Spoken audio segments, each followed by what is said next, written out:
वंदे मातरम मित्रों, मैं संजीव सुमन आपका अपने YouTube चैनल सिद्धांतवादी में स्वागत करता हूँ। मित्रों, आप सब लोगों ने बाज के बारे में तो अच्छी तरह से सुना ही होगा,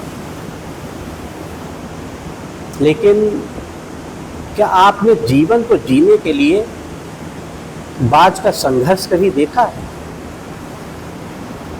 जिस उम्र में अन्य पक्षियों के बच्चे चिचियाना सीखते हैं, उस उम्र में एक मादा बाज अपने चूजे को अपने पंजे में दबोचकर आसमान में बहुत ऊंचा उड़ जाती है। पक्षियों की दुनिया में ऐसी टफ और टाइट ट्रेनिंग किसी और की नहीं होती। मादा बाज अपने चूजे को आसमान में लगभग 12 किलोमीटर तक ऊपर ले जाती है। इतनी ऊंचाई पर लगभग जहाज उड़ा करते हैं। इतनी दूरी तय करने में मादा बाज को 7 से 8 मिनट का समय लगता है। फिर यहाँ से शुरू होती है उस नन्हे चूजे की कठिन परीक्षा। अब उसे यहाँ सिखाया जाएगा कि वो किस लिए पैदा हुआ है, उसकी दुनिया क्या है, उसकी ऊंचाई क्या है, या फिर उसका धर्म क्या है। फिर वह मादा बाज एकाएक अपने पंजों से अपने चूजे को छोड़ देती है। धरती की ओर ऊपर से नीचे आते वक्त लगभग 1 किलोमीटर तक तो चूजे को एहसास ही नहीं होता कि उसके साथ हो क्या रहा है। 6 किलोमीटर नीचे आने के बाद उस चूजे के पंख जो अभी तक जकड़े हुए थे वह खुलने लगते हैं, और लगभग 8 किलोमीटर नीचे आने के बाद उसके पंख पूरी तरह से खुल जाते हैं। यह जीवन का उसका पहला दौर होता है जब बाज का बच्चा अपने पंख फड़फड़ाता है। अब वह लगभग धरती से लगभग 1 किलोमीटर दूर रह गया था, लेकिन अभी भी उड़ना नहीं सीख पाया है।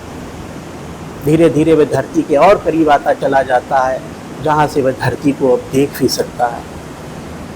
अब उसकी धरती से दूरी 700-800 मीटर की रह जाती है, लेकिन उसके पंख अभी भी इतने मजबूत नहीं हुए हैं कि वो उड़ सके।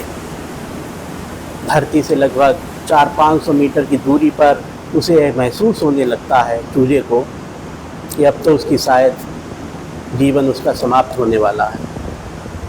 लेकिन उसी समय एकदम से एक पंजा उसे आकर अपनी गिरफ्त में ले लेता है और उसे अपने पंखों में समा लेता है। यह पंजा उसकी माँ का होता है, जो ठीक उसके ऊपर चिपक कर उड़ रही होती है।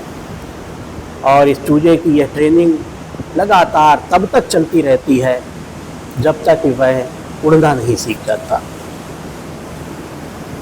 यह ट्रेनिंग एक कमांडो की तरह होती है, तब जाकर दुनिया को एक बाज मिलता है जो अपने से ही 10 गुना अधिक वजन के प्राणी का भी शिकार कर लेता है। हिंदी में एक कहावत है जो आप सबने सुनी होगी कि बाज के बच्चे मुड़ेर पर नहीं उड़ते। इसलिए हम कह सकते हैं कि जितना अधिक संघर्ष उतनी ही अधिक सफलता। मित्रों, आजकल हम अपने बच्चों को बहुत ज़्यादा लाड़ प्यार देते हैं। ठीक है, खूब लाड़ प्यार दीजिए, लेकिन बाज की तरह से ही प्रारंभ से ही अपने बच्चों को दुनिया की मुसीबतों से उनसे लड़ना सिखाइए, उनसे उनका परिचय भी कराइए। बिना किसी आवश्यकता के भी संघर्ष करना सिखाइए। हर किसी के जीवन में संघर्ष तो आते ही रहते हैं, और यदि बच्चे उनका सामना करना नहीं सीखेंगे तो वे आगे चलकर मुसीबतों से घबरा सकते हैं और उनसे हार मान सकते हैं। संघर्ष का सामना करने से बच्चे लचीले बनते हैं। वे चुनौतियों से निपटने और असफलताओं से उबरने की जो उनमें क्षमता होती है, वो संघर्ष से धीरे धीरे विकसित होती है। संघर्ष जो होता है बच्चों को समस्याओं को रचनात्मक रूप से हल करना सिखाता है। संघर्ष से बच्चे अपनी भावनाओं को समझना और व्यक्त करना भी सीखते हैं, और दूसरों के साथ प्रभावी ढंग से संवाद करना भी सीखते हैं। जब बच्चे संघर्षों को सफलतापूर्वक पार करते हैं तो उनका आत्मविश्वास बढ़ता है, वे अपनी क्षमताओं पर विश्वास करने लगते हैं और कठिन परिस्थितियों का सामना करने के लिए तैयार हो जाते हैं।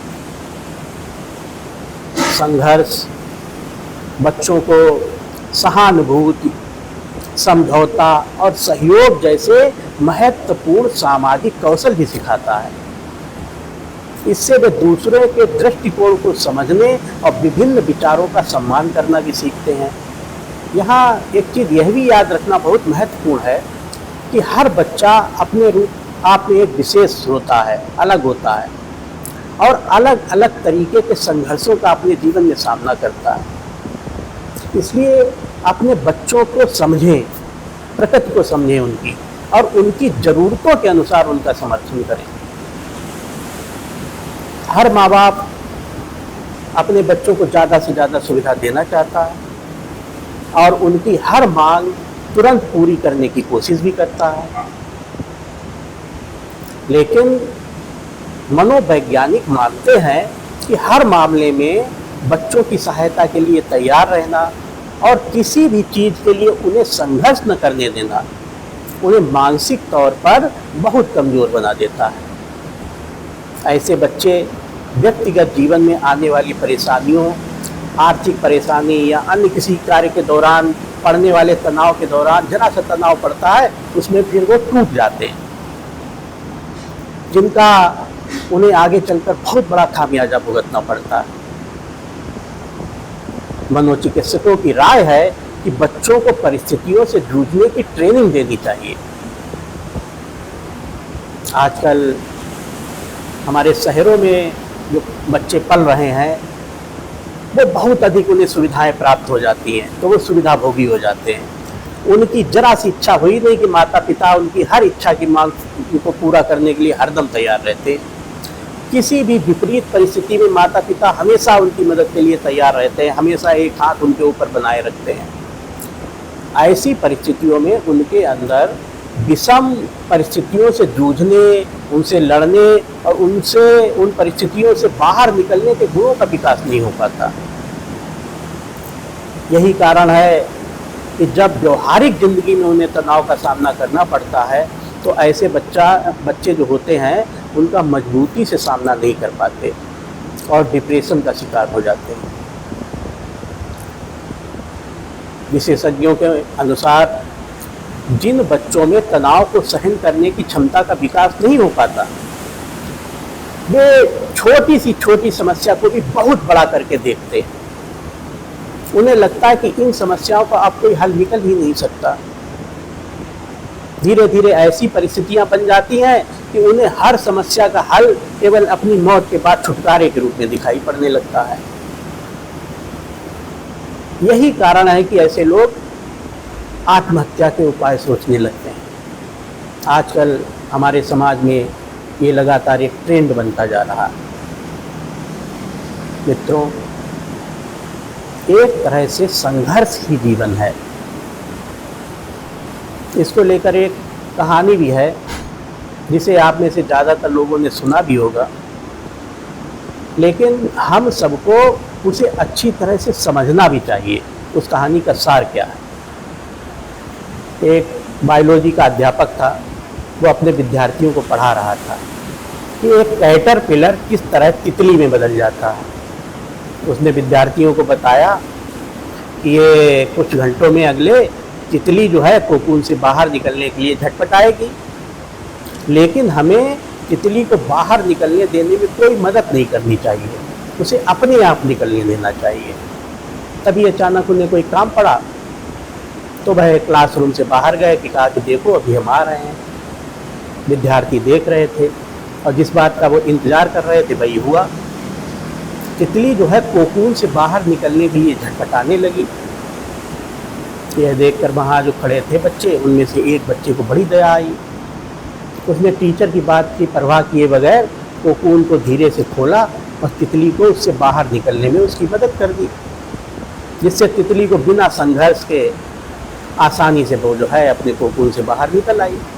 लेकिन थोड़ी देर बाद तितली ने अपना दम तोड़ दिया, वो मर गई। जब अध्यापक लौटे क्लासरूम में तो अन्य बच्चों ने ये पूरी घटना बताई। तो उन्होंने, अध्यापक ने उस बच्चे को समझाया। उन्होंने कहा कि तुमने उस पर जो दया की वो उसे उसकी मदद नहीं की ऐसा करके, बल्कि ऐसा करके तुमने उसे मार डाला। कारण यह है कि प्रकृति का नियम है कि जब कोकून से बाहर आने में जो संघर्ष तितली को करना पड़ता है, वही उसके पंखों को मजबूत बनाता है और वही उसे बाहर एटमॉस्फेयर में जीने का ताकत देता है। लेकिन उसने उसकी मदद करके उस संघर्ष को छीन लिया, जिसका क्या नतीजा हुआ कि तितली मर गई।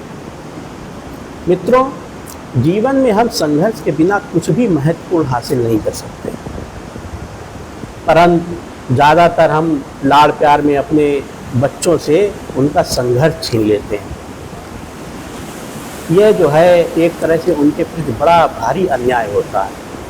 हमें चाहिए कि अपने बच्चों के संघर्ष की प्रवृत्ति, बच्चों में जो है अपने संघर्ष की प्रवृत्ति विकसित करें, तभी वो जीवन में सफल हो पाएंगे। मित्रों, अगर ये कहानी आपको अच्छी लगी हो तो कृपया चैनल को सब्सक्राइब करें, वीडियो को लाइक करें।